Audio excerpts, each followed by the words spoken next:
हाँ भाई, ध्यान देंगे सब। हम कैश फ्लो स्टेटमेंट के कुछ क्वेश्चंस कंप्लीट कर रहे हैं बेटा। आपके पास एक शीट है जिसमें 25 क्वेश्चंस हैं और उन 25 में से हम कितने क्वेश्चंस कंप्लीट कर चुके हैं? हमने 9 कंप्लीट क्वेश्चंस क्या कर लिए हैं, उसके कंप्लीट कर लिए हैं। अब बात क्या है कि जो 9 क्वेश्चंस आपने कंप्लीट किए हैं ना बेटा, ये 9 क्वेश्चंस तो क्या है, बड़े आसान क्वेश्चंस थे।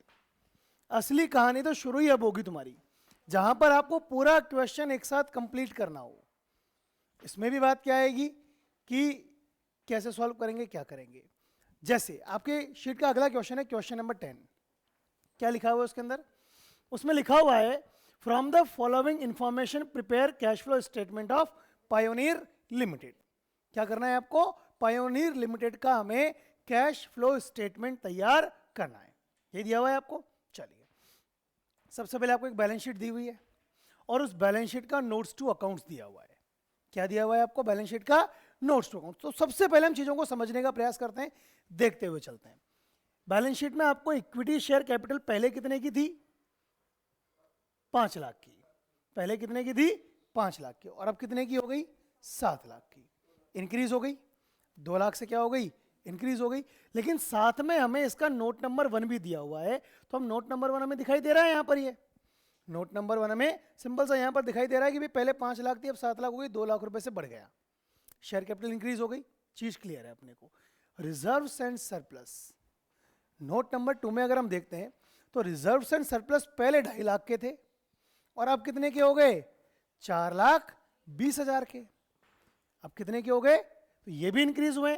तो उसके लिए हम नोट नंबर 2 चेक करते हैं। रिजर्व्स एंड सरप्लस पहले 2.5 लाख के थे, अब 4,20,000 के हो गए। और इसमें केवल स्टेटमेंट ऑफ P&L है। अगर मान लो यहां पर सिक्योरिटी प्रीमियम रिजर्व भी होता तो फिर वो फाइनेंसिंग का पार्ट हो जाता। पर सिक्योरिटी प्रीमियम इंक्रीज हो रहा है, मतलब आपने शेयर कैपिटल इशू की है, वो काहे पे इशू की है? प्रीमियम पर। तो अभी वो तो मतलब नहीं है। हमें क्या पता लग रहा है पर statement of P&L surplus. Surplus मतलब P&L अकाउंट का बैलेंस। P&L अकाउंट का बैलेंस प्रीवियस ईयर में कितना था? 2,50,000। करंट ईयर में कितना हो गया? 4,20,000। क्वेश्चन देख के पता लग रहा है हमको ये चीज। तो इससे आपके सामने एक चीज निकल के आती है। देखो, हम वर्किंग नोट से स्टार्ट करेंगे। सबसे पहले वर्किंग नोट बनते जाएंगे, प्रॉब्लम्स आधी से ज्यादा क्या होती चली जाएगी हमारी? सॉल्व होती चली जाएगी। सबसे पहली चीज क्या है? Calculation of net profit before interest and tax. Simple सी बात है, हमारे पास सरप्लस अकाउंट, सरप्लस का बैलेंस अभी कितना है? 4,20,000 और पहले कितना था? 2,50,000। तो आपको यहां पर दिख रहा है 1,70,000, तो यही आ गया। लेकिन इंटरेस्ट ऑन टैक्स भी तो देखना पड़ेगा। अब वो देखते हैं क्वेश्चन में क्या कहीं है क्या। चलिए ध्यान देते हैं अपन आगे। आगे क्या लिखा है पहले एक बार और पढ़ते हुए चलते हैं अपन क्वेश्चन को, है ना। आगे क्या कह रहा है हमसे? Non current liabilities. अब नॉन करंट लायबिलिटीज पहले 1 लाख की थी, 50,000 की रह गई। इसका मतलब पेमेंट कर दिया। नॉन करंट लायबिलिटीज हमारे पास पहले कितने की थी? 1 लाख की। अब कितने की रह गई? 50,000 की। दैट मीन्स हमने उनका क्या कर दिया? पेमेंट कर दिया। तो ये भी फाइनेंसिंग का पार्ट है। आगे बढ़ते हैं अपन, इसका कोई नोट नंबर नहीं है। करंट लायबिलिटीज में हमें दे रखा है बेटा कि करंट लायबिलिटीज में ट्रेड पेबल पहले 50 के थे, 45 के हो गए, 5,000 का ये फायदा हो गया। ये 5,000 का क्या हो गया? प्रॉफिट हो गया। उसके बाद अदर करंट लायबिलिटीज में आउटस्टैंडिंग रेंट है, जो पहले 5 का था अब 7 का हो गया, 2,000 से इंक्रीज हो गया, मतलब ये क्या हो गया आपके सामने? लॉस हो गया। और आगे बढ़ते हैं अपन। अब शॉर्ट टर्म प्रोविजंस पहले 30,000 के थे, अब 50,000 के हो गए, इंक्रीज हो गया ना। अब इंक्रीज हो गया तो इसका नोट नंबर 3 भी हमें दिया हुआ है। अब नोट नंबर 3 देखते हैं, उसमें क्या दे रखा है आपको? Provision for tax.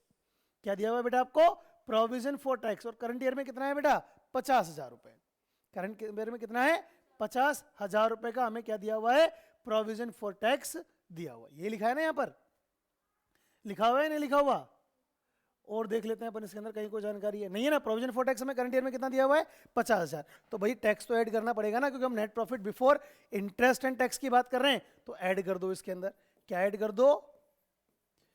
Provision for tax. और कितना है बेटा वो?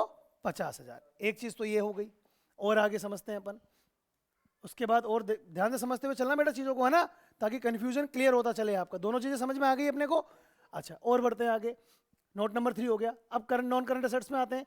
Fixed assets tangible, tangible assets पहले 5 लाख की थी, अभी भी 5 लाख की है, कोई दिक्कत नहीं है। उसके बाद इंटेंजिबल असेट्स पहले 1 लाख की थी, अब 95 गिरेगी, मतलब कम हो गई। 5000 की क्या हो गई इंटेंजिबल असेट्स, रिटर्न ऑफ हो गई, ठीक है। नॉन करंट इन्वेस्टमेंट पहले कुछ भी नहीं थे और अब कितने के हो गए, 1 लाख के। इन्वेस्टिंग एक्टिविटी में जा रहा है, मतलब क्या कर लिया गया, इनको परचेज कर लिया गया। अब देखो हमारे पास इंटेंजिबल एसेट्स कम हुई है, अब कम हुई है तो हम क्या मानेंगे, सेल। कम हुई है तो क्या मान रहे हैं अभी अपन, सेल। लेकिन अगर सेल होगी तो हमें इन्फॉर्मेशन दे रखी होगी, अगर इन्फॉर्मेशन नहीं है तो उसको रिटर्न ऑफ करते हुए ऑपरेटिंग में हमें ट्रांसफर करना पड़ेगा। आगे बात करते हैं। इन्वेंट्री पहले 50,000 की थी, अब 31 की हो गई, इंक्रीज हो गई, प्रॉफिट हो गया। पहले 80 की थी, अब 21 की हो गई, इंक्रीज हो गई, प्रॉफिट हो गया। कैश एंड कैश इक्विवेलेंट, इससे अभी हमें मतलब होता ही नहीं है। सारी चीज़ें देख ली। अब इंटेंजिबल एसेट्स का नोट नंबर ये दिया हुआ है मैंने, फिक्स्ड एसेट्स के में अंदर भी दिया हुआ है। फिक्स्ड एसेट्स में पहले टेंजिबल था, इसमें नोट नंबर लिखा हुआ नहीं है ना, ये 4 हो जाएगा और ये 5 हो जाएगा नोट नंबर, ठीक है, और ये 6 हो जाएगा कैश एंड कैश इक्विवेलेंट्स का ना। अब ये इक्विपमेंट पहले 2 लाख के थे, 230 के हो गए। फर्नीचर पहले 3 लाख का था, 270 का होगा, कम भी हो रहा है बढ़ भी रहा है, ठीक है। आगे पेटेंट्स पहले 1 लाख के थे, 95,000 के रह गए, ये भी रिटर्न ऑफ हो सकते हैं। यहां तक अपने को क्लियर है बात, यहां तक तो कोई दिक्कत नहीं है। अब थोड़ा सा हम एडिशनल यहां से, तो अभी हमारे को ऑपरेटिंग एक्टिविटीज की केवल एक चीज मिली है, क्या, नेट प्रॉफिट वाला काम। अभी तक क्या मिला, केवल नेट प्रॉफिट। आगे बात करते हैं। During the year equipment costing ₹80,000 was purchased. During the year equipment costing कितने का, ₹80,000 वॉज परचेज्ड। क्या माना भाई हमने कि ड्यूरिंग द ईयर कितने रुपए के इक्विपमेंट परचेज किए हैं बेटा, 80,000 के। तो चलिए इस बात को भी हम समझते हुए चलते हैं और उसके लिए क्या बना लेते हैं, एक इक्विपमेंट अकाउंट बना लेते हैं। क्या बना लेते हैं उसके लिए, हम एक इक्विपमेंट अकाउंट बना लेते हैं, ताकि अपनी यहां पर भी प्रॉब्लम क्या हो जाए बेटा, सॉल्व हो जाए। अब इक्विपमेंट का हमें ओपनिंग बैलेंस दिया हुआ है, प्रीवियस ईयर में कितने के इक्विपमेंट थे, अब अपनी शीट के अंदर चेक करो। प्रीवियस ईयर में हमें इक्विपमेंट कितने के दे रखे हैं, 2 लाख के दे रखे हैं भैया। प्रीवियस ईयर में इक्विपमेंट कितने के थे, 2 लाख रुपए के। ये है ना, 2016 ही तो होगा प्रीवियस ईयर, 2017 करंट ईयर होगा। प्रीवियस ईयर में इक्विपमेंट कितने के थे बेटा, 2 लाख के। तो हमने यहां पर टू बैलेंस बीडी में क्या लिख दिया, 2 लाख। क्लियर है ये चीज, कितना लिख दिया बेटा हमने, 2 लाख। और क्वेश्चन कह रहा है कि आपने करंट ईयर में क्या कर लिए, 80,000 के इक्विपमेंट परचेज और कर लिए। जो क्वेश्चन कह रहा है हम वही उसी पे चल रहे हैं, जो क्वेश्चन कह रहा है आप केवल उसी हिसाब से बात कर रहे हो। क्लियर है यहां तक, आगे समझिए अब इसके अंदर, ध्यान दीजिए। अब आगे क्या लिखा है कि loss on sale of equipment amounted to ₹5,000। पहले तो एक चीज आ गई अपने पास ऑपरेटिंग एक्टिविटी की, क्या आ गई है, loss on sale of equipment. कितने का है, 5,000 का, तो वो भी लिख दो चलो, उससे यहां कम भी तो होगा ना, तो हमने लिख दिया यहां पर बाय लॉस ऑन सेल। कितने का है बेटा, 5,000 रुपए का। ये चीज भी क्लियर हो गई अपने को, और हमें ये भी पता लग गया ये कहां जाएगा, ऑपरेटिंग एक्टिविटीज में भी ये जाएगा। क्लियर है चीज। उसके आगे क्या लिखा है, and depreciation ₹15,000 and ₹3,000 charge on equipment and furniture. ये भी क्लियर है, ये भी क्या है, क्लियर है कि डेप्रिसिएशन लगाए। इक्विपमेंट की बात करें, इक्विपमेंट में कितना लगा है, 15,000 का, और फर्नीचर पर कितना लगा है बेटा, 3,000 का। स्थिति हमारे सामने क्लियर है यहां पर। अब इक्विपमेंट पे अगर 15,000 का डेप्रिसिएशन लगा है और 3,000 का फर्नीचर पे लगा है, तो ये भी किसका पार्ट हो गया, अब ऑपरेटिंग एक्टिविटीज का क्या हो गया बेटा, पार्ट हो गया। तो चलो ये भी लिख दिया हमने बाय डेप्रिसिएशन। अब इक्विपमेंट पे तो कितने का है भाई, केवल 15,000 का। इक्विपमेंट पे कितने का है, केवल 15,000 का। यहां तक भी कोई डाउट नहीं है। आगे देखो और क्या लिखा है क्वेश्चन के अंदर, ध्यान से समझते हुए चलो। आगे देखिए, on equipment and furniture loan of ₹50,000 was repaid on 31 मार्च 17। 31 मार्च 17 को लोन कितना पे किया है बेटा, 50,000 रुपए का, ठीक है। 31 मार्च 17 को पे किया, मतलब ईयर के एंड में हमने लोन पे किया है, ठीक है। और प्रपोज डिविडेंड कितने का है, 50,000 का। तो डिविडेंड भी आ गया, ये भी ऐड करना पड़ेगा। कहां पर, यहां पर। क्या करना पड़ेगा हमें, प्रपोज्ड डिविडेंड भी ऐड करना पड़ेगा। ऐड कर दिया हमने प्रपोज्ड डिविडेंड। क्लियर है बेटा, ये कितने का हो गया, 50,000 का। तो पूरा क्वेश्चन पढ़ने के बाद हमारे पास क्या आंसर आ गया कि भाई 2,70,000 रुपए क्या हो गया बेटा, net profit before interest and tax. कितने का हो जाता है, 2,70,000 का। तो एक चीज आ गई हमारे पास कैश फ्लो स्टेटमेंट बनाना तो शुरू करें। क्या करें अपन? कैश फ्लो स्टेटमेंट बनाना शुरू करते हैं। देखिए, cash flow statement of pioneer limited.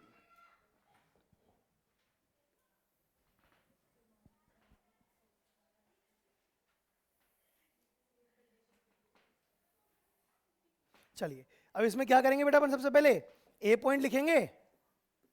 सबसे पहले तो ए पॉइंट लिखेंगे ना बेटा हम। ए पॉइंट में क्या लिखेंगे हम? Cash flow from operating activities. Cash flow from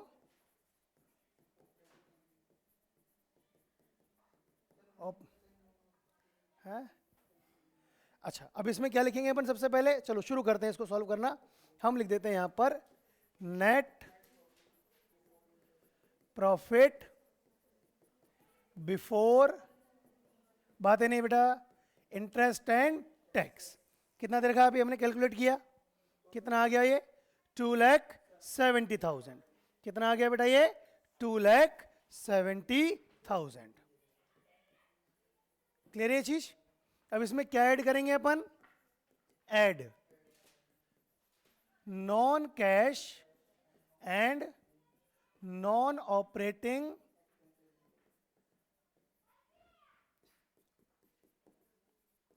expenses and losses. अब एक एक चीज अपन ऐड करते हुए चलते हैं। देखो, तो सबसे पहले हमने क्या ऐड करते थे इसके अंदर? डेप्रिसिएशन। हमें दे रखा है ना यहां पर कि डेप्रिसिएशन ऑन इक्विपमेंट। कितने का दे रखा है बेटा क्वेश्चन में? इक्विपमेंट के ऊपर डेप्रिसिएशन 15,000 का। इक्विपमेंट के ऊपर डेप्रिसिएशन कितना दे रखा है बेटा आपको? 15,000 रुपए का। क्लियर है यहां तक? यहां तक कोई डाउट नहीं है ना बेटा? फिर क्या दे रखा है आपको? Depreciation on furniture. और फर्नीचर के ऊपर डेप्रिसिएशन कितने का है बेटा? कितने का है? 3,000 का।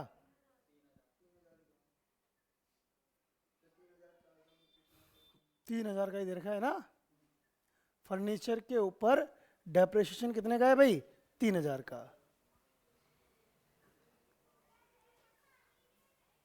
फर्नीचर पहले कितने का था? 3 लाख का। और अब कितने का हो गया? 2,70,000 का, है ना?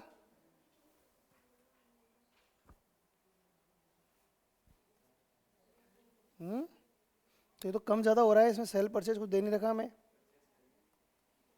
हाँ, परचेज तो कैसे हो जाएगा? कहाँ हुआ है सेल? हाँ, सेल ही होगा, परचेज तो में नहीं होगा। यहाँ पर सेल ही होगा। यहाँ पर हमें डेप्रेशन दे रखा है यहाँ पर, है ना? तो ठीक है, हम लिख देते हैं डेप्रेशन ऑन फर्नीचर कितना हो जाएगा बेटा? 3,000। दो चीज हो गई क्लियर?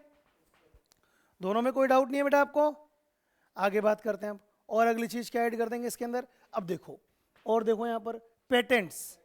पेटेंट्स कितने के थे? पहले 1 लाख के, अब 95 के हो गए। सेल करने के बारे में हमारे पास कोई जानकारी नहीं है, तो क्या माना जाएगा? उनको राइट ऑफ कर दिया गया। पेटेंट्स रिटर्न ऑफ कितने था बेटा? 5,000। 1 लाख से कितने गिरेगा? 95 में जाके पेटेंट्स को आपने क्या कर दिया? राइट ऑफ कर दिया। और क्या है? सोचो, loss on sale of equipment, वो भी हमें क्वेश्चन में दे रखा है ना। Loss on sale of equipment कितना है? कितना दे रखा है? 5,000। अब एक चीज समझो आप, इंटरेस्ट पेड। क्या समझे अपन? इंटरेस्ट पेड किसका पार्ट है? फाइनेंसिंग का पार्ट है ना। तो ऑपरेटिंग में तो नहीं आना चाहिए, लेकिन ऑपरेटिंग में लिखा हुआ होगा निश्चित रूप से, मतलब पेंडल अकाउंट जब बनाया होगा तो आपने ये जो आपके पास क्या था? लोन था, ये बैंक का लोन था। कितना लोन था आपके पास बैंक का? पहले 1 लाख का था, बाद में 50,000 का। 50,000 का पेमेंट किया ना। अब इस पेमेंट तो आपने 31 मार्च 17 को किया है। पेमेंट तो आपने करंट ईयर के एंड में किया है ना। क्वेश्चन कह रहा है आपसे कि आपने लोन का रिपेमेंट कब किया है? 31 मार्च 17 को। मतलब पूरे साल आपके ऊपर लोन कितने का रहा? 1 लाख का। और उस 1 लाख के लोन के ऊपर आपने किस रेट से? 10% की रेट से ब्याज भी दिया होगा। कितना ब्याज दिया होगा आपने? 10,000। और वो 10,000 का ब्याज आपने कहाँ लिख रखा होगा? स्टेटमेंट ऑफ P&L में लिखा हुआ होगा। क्या वो वहां पर आना चाहिए? नहीं। क्यों नहीं आना चाहिए? क्योंकि ये किसका पार्ट है? ऑपरेटिंग एक्टिविटीज का पार्ट है। तो सॉरी, इंटरेस्ट लोन किसका पार्ट है? फाइनेंसिंग एक्टिविटीज का पार्ट है। तो वो यहां पर नहीं आना चाहिए ना, नहीं आना चाहिए। तो क्या करेंगे? इसको अपन वापस ऐड कर देंगे। क्या कर देंगे अपन? इसको वापस यहां पर ऐड कर देंगे। तो क्या ऐड कर देंगे बेटा? एक अपन इंटरेस्ट ऑन बैंक लोन, ऐसे लिखो इसको, इंटरेस्ट ऑन बैंक लोन। और कितना आया बेटा? 10,000।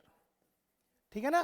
क्योंकि ये भी किस में आ जाएगा? है तो कैश ही, लेकिन नॉन ऑपरेटिंग के अंदर ये आ जाएगा। नॉन ऑपरेटिंग है ना ये, तो ये कौन सी एक्टिविटी है? फाइनेंसिंग एक्टिविटी, इसलिए इसको हम यहां पर शो नहीं करेंगे। लिख दिया हमने सब कुछ। कोई दिक्कत है यहां तक? तो टोटल लगाओ, कितना आ जाएगा इसका?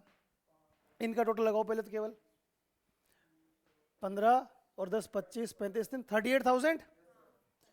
38,000। अब 38,000 से कितना हो जाएगा ये? 270 प्लस 38,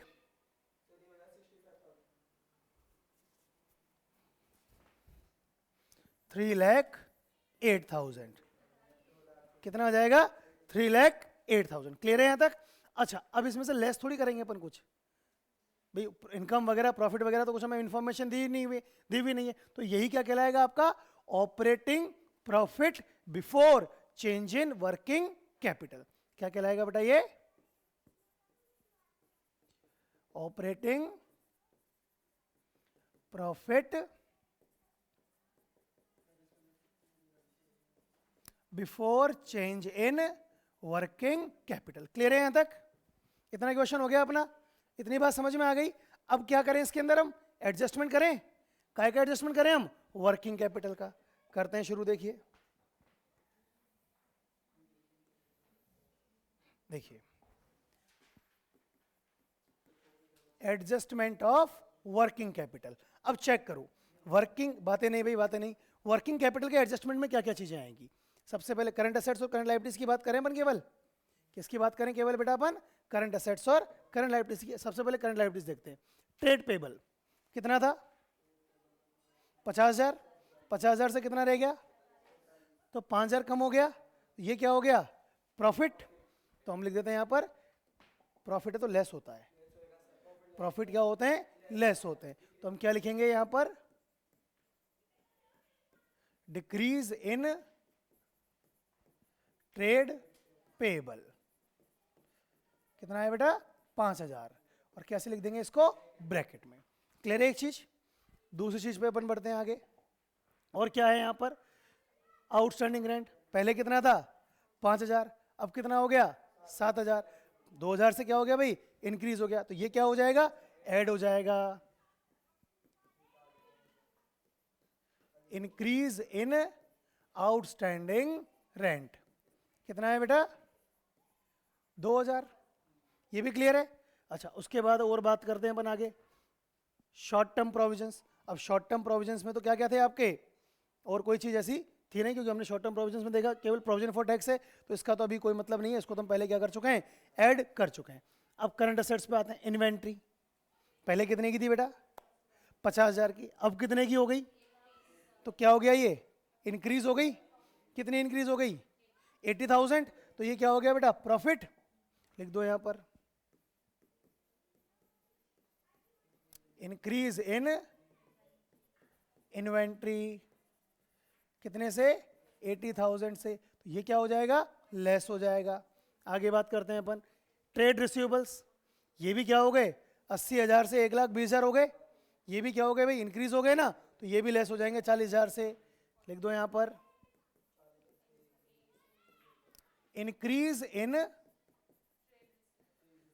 ट्रेड रिसीवेबल्स। कितना? 40,000। और तो कुछ भी नहीं है। अगला तो क्या है फिर? कैश एंड कैश इक्विवेलेंट है, तो इससे हमें कोई मतलब नहीं है। क्लियर है यहां तक? चलिए आगे देखिए, इसको एडजस्ट करो। कितना आएगा ये? 80 और 40 120 और 5 125 माइनस के 2 कम हो गए, 1,23,000 माइनस का आ जाएगा। कितना आ जाएगा माइनस का? 1,23,000 माइनस का कितना बचेगा? लेस करो। 3,08,000 माइनस 1,23,000, 3,08,000 माइनस 1,23,000 कितना आएगा? 1,85,000। और ये क्या कहलाएगा? Cash generated from operations. Cash generated from operations. अब इसमें से क्या लेस करते हैं बेटा अपन? Tax paid.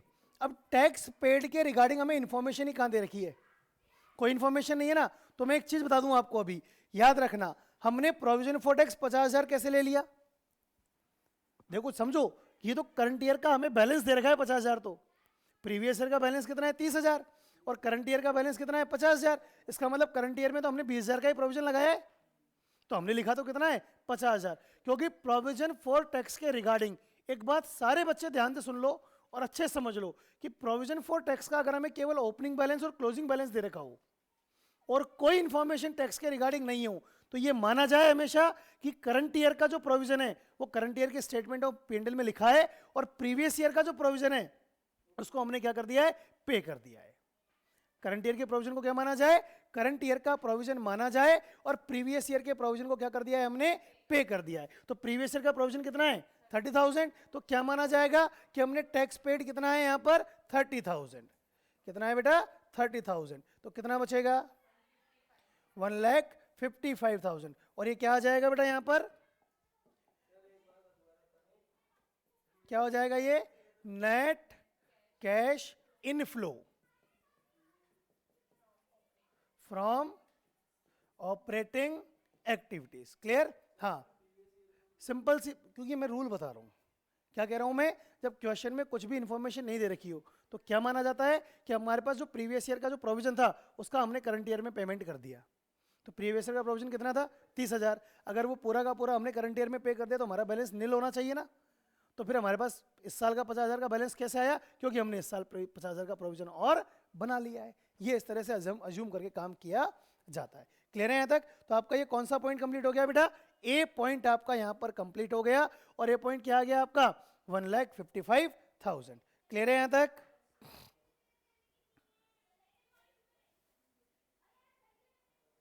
ठीक है? क्लियर है सबका यहां तक? चलिए, अब अगला पॉइंट कौन सा शुरू करेंगे हम? Point number B. ये तो यहां पर कंप्लीट हो गया आपका।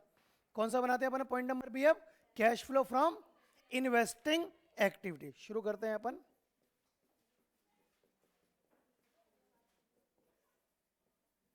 Cash flow from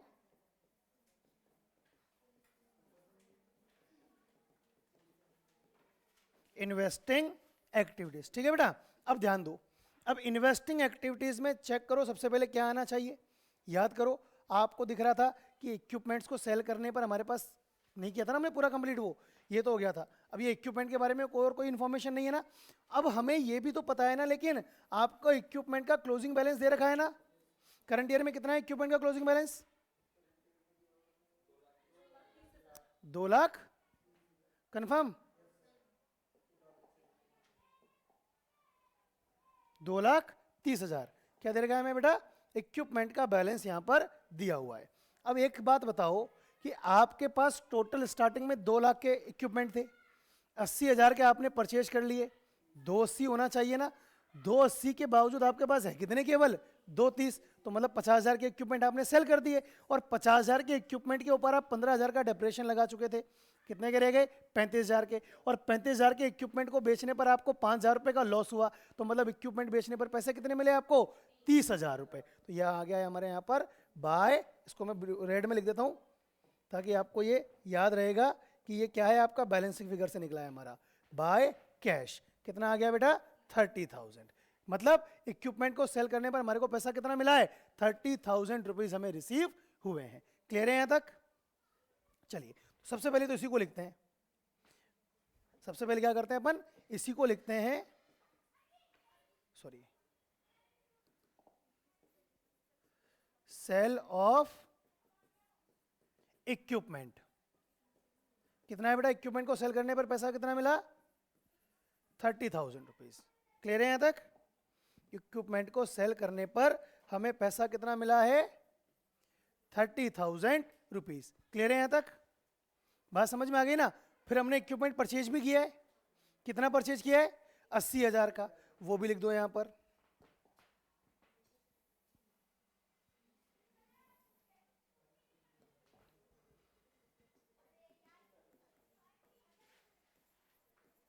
purchase of equipment कितने का है बेटा? Purchase of equipment 80,000। तो ये तो ब्रैकेट में आएगा, ये काय में आएगा?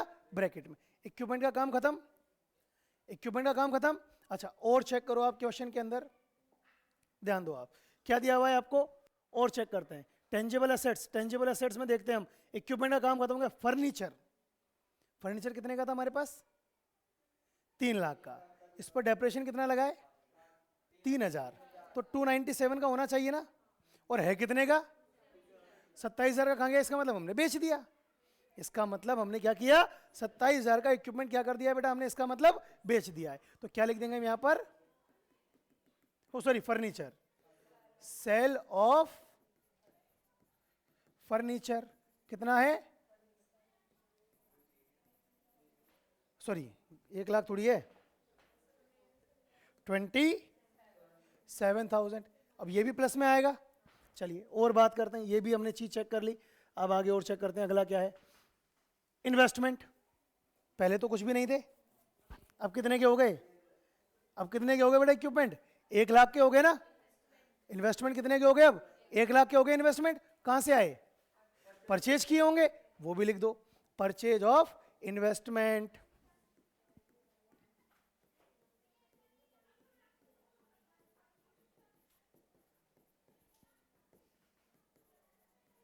वन लाख। और भी कुछ है क्या बेटा? और चेक कर लेते हैं अपन क्वेश्चन के अंदर, और कुछ है क्या? इन्वेस्टमेंट हो गया। अब इसके अलावा पेटेंट्स है, तो पेटेंट्स की वैल्यू तो हमने राइट ऑफ मानी है, तो उसको कहाँ लिख चुके हैं हम? ऑपरेटिंग में लिख चुके हैं। और कुछ एसेट साइड में है नहीं, तो आपके पास क्या हो गया? ये इन्वेस्टिंग एक्टिविटीज से भी कैश फ्लो क्या हो गया भाई? कंप्लीट हो गया। लगाओ टोटल कितना आएगा? देखो 30,000 प्लस के, ये 50,000 माइनस के हो गए, 50,000 माइनस के, और 1 लाख माइनस के कितना हो गया? 1,50,000 माइनस के हो गए। और 1,50,000 में क्या करो आप? 27,000 प्लस के लिखेंगे, तो कितना आ जाएगा? ये 1,23,000 काहे के? माइनस के। 1,23,000 काहे के आएंगे बेटा? माइनस के। तो हम क्या लिख देंगे यहां पर? 1,23,000 माइनस के। और ये क्या कहलाएगा? बी पॉइंट हो जाएगा हमारा ये।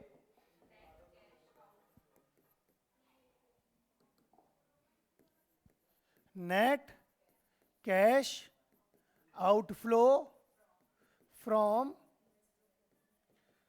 Investing activities. 2 काम कंप्लीट हो गया अपना। क्या क्या कंप्लीट हो गया बेटा अपना? फाइनेंस, वो ऑपरेटिंग कंप्लीट हो गया, और क्या कंप्लीट हो गया बेटा आपका? इन्वेस्टिंग कंप्लीट हो गया। क्लियर? अब हम शुरू करते हैं पॉइंट नंबर सी। क्या शुरू करते हैं अपन? Cash flow from financing activities. अब फाइनेंसिंग एक्टिविटीज में सबसे पहले तो आप देखो, आपको क्या दिया हुआ है? Equity share capital. सबसे पहले क्या दिया हुआ है बेटा आपको? Share capital. शेयर कैपिटल पहले कितने की थी, और अब कितने की हो गई? बढ़ गई। तो पैसा आया होगा, तो लिख दो यहां पर issue of equity share capital. कितने से? 2 लाख से। प्लस में आएगा ये। क्लियर? उसके आगे चेक करो आप लोग, आपने लोन रीपे किया है। कितने का दिया है बेटा लोन? 50,000 का रीपेमेंट कर दिया ना, तो हम लिख देंगे यहां पर repayment of bank loan.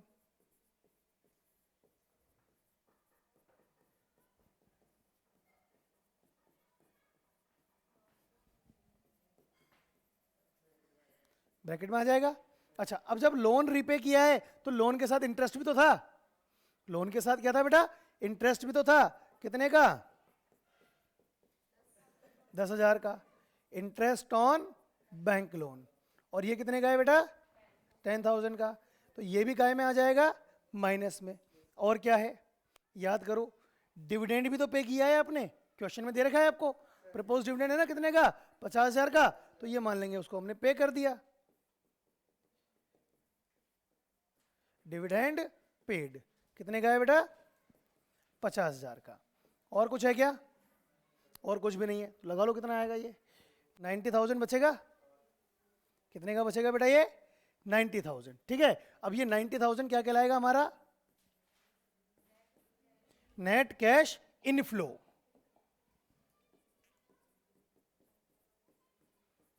Net cash inflow from financing activities. Clear? तीनों पोर्शन कंप्लीट हो गए। अब तीनों पोर्शन कंप्लीट होने के बाद हम क्या लिखते हैं? याद करो, क्या कर लिखते हैं अपन अब? नेट कैश फ्लो, ए प्लस बी प्लस सी। अब ए में क्या आया था आपका? उतारा ही नहीं है ना ए? हाँ, ए में क्या आया था आपका? ये रहा 1,55,000 प्लस में था ना बेटा? 1,55,000 का ए में था प्लस में। फिर उसके बाद माइनस का 1,23,000, उसके बाद फिर प्लस का 90,000। निकालो, सॉल्व करो, कितना आएगा ये? करिए सॉल्व फटाफट। 1,55,000 माइनस के 1,22,000। अब इसमें क्या ऐड कर देंगे अपन?